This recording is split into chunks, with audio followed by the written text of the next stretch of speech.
Have you ever been in a situation where you've had to evacuate someplace quickly? If you have had a house fire, or perhaps you've waited till the last minute to pack for a long trip, and when you got where you were going, you realized you didn't have what you needed. Recently, we've been talking a lot about hurricanes, and as we're moving into hurricane season, which right now, for natural disasters, that's probably the biggest risk facing us here in the United States. And the hurricane season this year is supposed to be a little bit worse, maybe a lot worse because of El Nino conditions, depending on where you live. But that's also going to create more tornadoes, and more tornadoes means also evacuation in a lot of cases. So I want to talk this week about what do you take with you when you evacuate. Now, that go bag you have to carry on your back, right? So having supplies that are transportable and also not too heavy and multifunction. So you want to have clothes that are sturdy and durable and not too many of them. You want to have shoes that are durable and sturdy and have a good sole on them, but also shoes that you've worn before for perhaps a long hike. Your first aid kit is really important because it's not just for injuries. And a lot of people focus on the bandages and having ACE wraps and some antiseptic ointment and those kinds of things. But what about the medical part of the first aid kit? And that's taking care of not just wounds that get infected, but also if you get sick.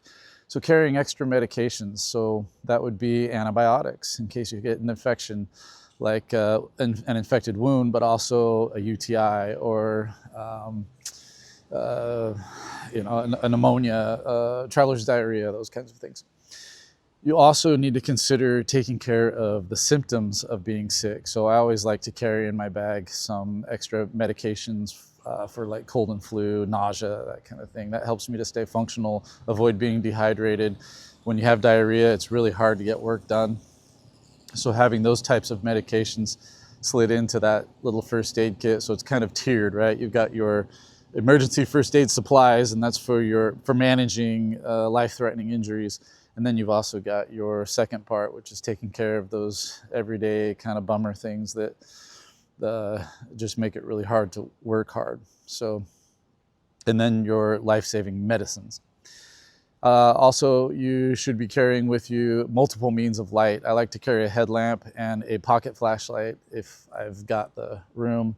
And of course, you need spare batteries. I always carry a communications device and a way to recharge that. So this week's threat assessment is revolving mostly around hurricanes. However, I'm talking to you from Normandy. We're actually in Bayeux, which is near Omaha Beach, and where the June 6th, 1944, the D-Day invasion occurred along the coastline here. And a lot of these communities had to evacuate rapidly.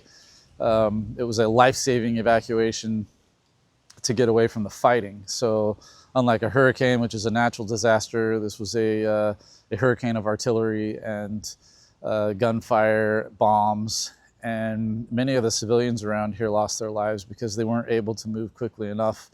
And when they did move out of the area, they weren't able to take their most prized possessions with them, which are the things that would keep them alive.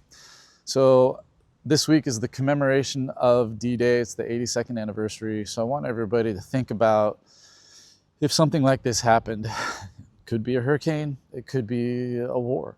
If you had to evacuate your home quickly, what kinds of things would you take with you in that go bag? And maybe put that go bag together.